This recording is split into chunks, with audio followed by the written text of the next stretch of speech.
Hello guys, my self Abhishek Sharma और हम लेके आए हैं class 9th maths NCERT exercise 1.3 का कंप्लीट सॉल्यूशन। इसके पहले भी हमने सारे सॉल्यूशंस करा दिए हैं, ठीक है। और इसके पहले की जो एक्सरसाइज है हमने उसके पूरे सॉल्यूशन करा दिए हैं। अगर आपको इसका पूरा एनसीईआरटी बुक का पूरा सॉल्यूशन चाहिए तो प्लीज़ मेरे चैनल को लाइक और सब्सक्राइब ज़रूर करें, ठीक है। तो जैसे कि ये पहला क्वेश्चन जो इसका है, क्या कह रहा है कि write down the following in the decimal form and say what kind of decimal expansion each has. यानी आपको इसको डेसिमल फॉर्म में कन्वर्ट करना है और बताना है कि ये किस टाइप का डेसिमल एक्सपेंशन है। तो ठीक है, सबसे पहला जो इसका पार्ट दिया गया है, पहला पार्ट जो है वो क्या है 36/100। तो आप भी जानते हो कि इसका आराम से हो जाएगा, लेकिन ऐसे डायरेक्टली आप नहीं करोगे। पहले काम ये करेंगे हम कि इसको डेसिमल में कैसे नोट करेंगे, उस तरीके से हम इसको स्टार्ट करते हैं। तो 36 को यहाँ पे आप ऐसे काम करेंगे, डिवाइड कर लेंगे 36, ठीक, 100 से डिवाइड करना, ठीक है। सबसे पहले ये छोटा है तो यहाँ डेसिमल लगा दो और यहाँ पे 0, क्या हो जाएगा 3 टाइम जाएगा 300, फिर यहाँ पे 60, फिर एक 0 आएगा 6 टाइम जाएगा 600। ये ना कट गया, इतना हो जाएगा, पूरी तरीके से कट गया। इसका यानी रिमाइंडर क्या हो गया, ऐसे क्रॉस ना करें, यहाँ रिमाइंडर 0 और रिमाइंडर 0 आ गया। तो ये किस टाइप का डेसिमल है, टर्मिनेटिंग है। तो थोड़ा इसको लिखोगे कैसे, ऐसे पहला काम ये करिए आप, जहाँ decimal form of 36/100 is equal to 0.36, इतना ऐसे करेंगे। फिर उसके बाद पूछा है क्वेश्चन में कि किस टाइप का डेसिमल एक्सपेंशन है, वो लिखना है। तो लिख दो, it has terminating decimal expansion. It has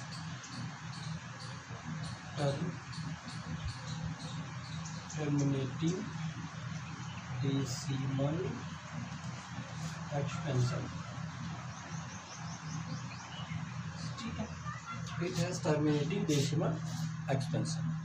अब देखो, इसका एक आध पार्ट और मैं आपको करा देता हूँ। मान लो इसका कौन सा पार्ट कराएंगे हम, चलो ये थर्ड पार्ट करा देते हैं। तो इसका थर्ड पार्ट जो है ये कुछ इस तरीके से है, 4 होल 1/8, 4 होल 1/8। इसको भी क्या करना है कि डेसिमल एक्सपेंशन में कन्वर्ट करना है। तो सबसे पहला काम बेटा, इसको ये नेक्स्ट फ्रैक्शन है, इसको आपको कन्वर्ट 4 × 32 एंड 33/8, ये इतना, कोई दिक्कत। अब इसको आप डिवाइड करना शुरू करेंगे, 33 और यहाँ से डिवाइड करना 8 4 32, ये हो जाएगा। फिर यहाँ से इसमें माइनस करो, 1 आएगा 0, ठीक है। तो क्या हो जाएगा डेसिमल 8 1 जा 8, यहाँ माइनस कर दो 2 आ जाएगा, फिर यहाँ 0, 8 2 जा 60, 4 लाइन 8 5 जा 40, ये कट जाएगा। तो इसमें कुछ अभी तक आप देख रहे हो कि ये जो पहले आप किए हो वही प्रोसेस है, इसमें कुछ हम अलग से एक्स्ट्रा माइंड यूज़ नहीं करते। तो ये भी क्या हो गया, बस पहले तो जो यहाँ लिखे थे decimal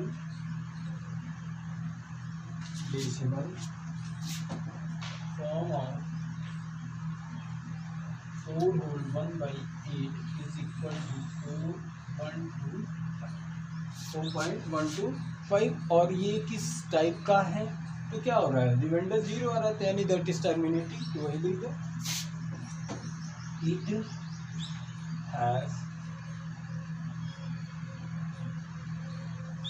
it has terminating decimal expansion, ठीक है। It has terminating decimal expansion. किसी को कोई डाउट, कोई कन्फ्यूज़न हो तो वो क्लियर कर सकते हैं। वैसे बाकी बहुत आसान सा है ये, आप देख ही रहे हैं किस तरीके से हो रहा है, कोई दिक्कत नहीं होनी चाहिए। ठीक है, तो जब इसको करेंगे, अब क्वेश्चन नंबर 2 भी हम इसी के साथ देख लेते हैं बिना टाइम वेस्ट किए। और क्वेश्चन नंबर 2 क्या कह रहा है बाद में देखेंगे, पहले थोड़ा इसको रेज करते हैं। और अगर आपको नोट करना हो तो आप नोट कर सकते हैं। इसमें बहुत सारे पार्ट्स हैं, इसलिए हमने सबका सोल्यूशन नहीं दिया, बस इसी तरीके से दिया है। अगर रिमाइंडर 0 आ जाएगा तो टर्मिनेटिंग होगा, और नहीं आया तो फिर नॉन टर्मिनेटिंग में चला जाएगा। तो देखो, अगर आपको कोई प्रॉब्लम होती है तो आप हमारे कमेंट बॉक्स में जाके कमेंट करेंगे, तो जो पार्ट बचे हैं हम उनका भी सोल्यूशन आपको दे देंगे। देखिए, सबसे पहले अगर हम बात करें क्वेश्चन नंबर 2, तो क्वेश्चन नंबर 2 जो है वो क्या कह रहा है, यू कैन नो दैट, क्या आप जानते हैं कि 1/7, question number 2, 1/7 is equal to 0.1427 और सब पे लगा है क्या, ऐसे दिया है 857। Can you predict what is the decimal expansion of, decimal expansion किसका होगा, 2/7 ऐसे, फिर क्या है 3/7, फिर क्या है 4/7, 5/7 और 6/7। 6/7 इन सब का डेसिमल एक्सपेंशन क्या होगा without actually doing the division, बिना डिवाइड किए बताना है। देखो बेटा, कोई दिक्कत नहीं है, इसी को अच्छे से आप देख लो, एकदम हो जाएगा। जैसे 1/7 का आपको ये दिया गया है, दैट इज़ गिवन। तो अगर ये आपके गिवन में है तो इसका हम यूज़ करेंगे इसको लाने के लिए। देखो 2/7 को अगर हम लिख दें 2 × 1/7, किसी को कोई ऑब्जेक्शन होगा, नहीं होना चाहिए। तो देखो 2, इसको फिर क्या लिख सकते हैं, 2 × 0.14285 लिख सकते हैं। अब इसका मल्टीप्लाई करा, 2 7 जा 14, 1 कैरी हुआ, 2 5 जा 10, 1 11, 1 कैरी हुआ, 2 8 जा 16, 1 17 और फिर 2 2 जा 4, 1 5, 2 4 जा 8, ठीक है, और 2 1 जा 2, ये 2/7 इज इक्वल टू दिस। अब ऐसे हम इसकी बात करेंगे तो इसको भी तो ऐसे लिख सकते हो, 3 1/7 ना। तो जब इसका लोगे तो क्या हो जाएगा, 3 × वही इसका प्रोसेस रख दो, 0.14285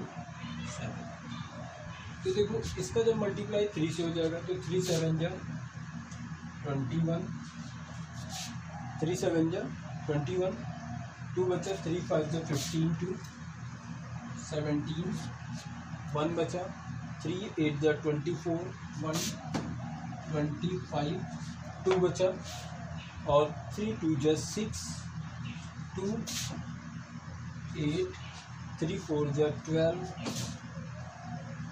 और 3 1 जा 3 4। यहाँ पे ऐसे हो गया। देख रहे हो, केवल इसकी वैल्यू रख के खटाखट मल्टीप्लाई होता है ऐसे। फिर यहाँ पे 4 × 1/7 कर दो, 4 × 0.14285 तो इसका जब करोगे तो इसका भी मल्टीप्लाई करोगे, ठीक है। 4 से 4 7 जा 28 बचा, 4 5 जा 22, 2 बचेगा, 4 8 जा 32 34, 3 बचा, 4 2 जा 8 3 11, 1 बचा, 4 4 जा 16, 1 17, 1 बचा, 4 1 जा 4 1 5, ये आ जाएगा फिर ऐसे इसको भी आप लिख सकते हो 5 × 1/7। तो यहाँ क्या हो जाएगा 5 × 0.142857। ठीक है।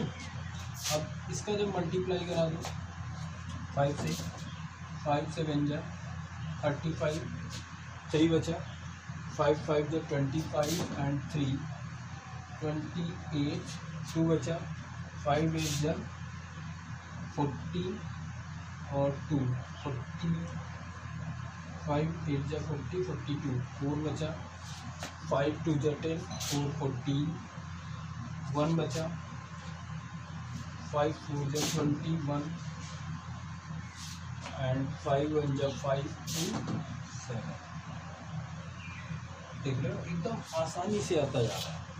और ऐसे इसका भी कर दूँ 6 × 1/7 इज इक्वल टू क्या हो जाएगा 6 × 0.142857।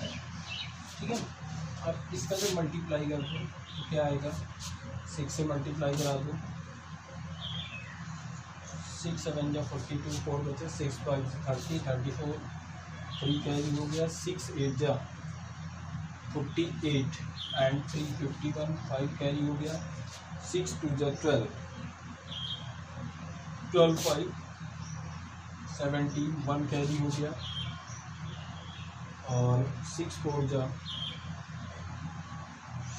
24 1 25, 2 कैरी हो गया, 6 1 जा 6 2 8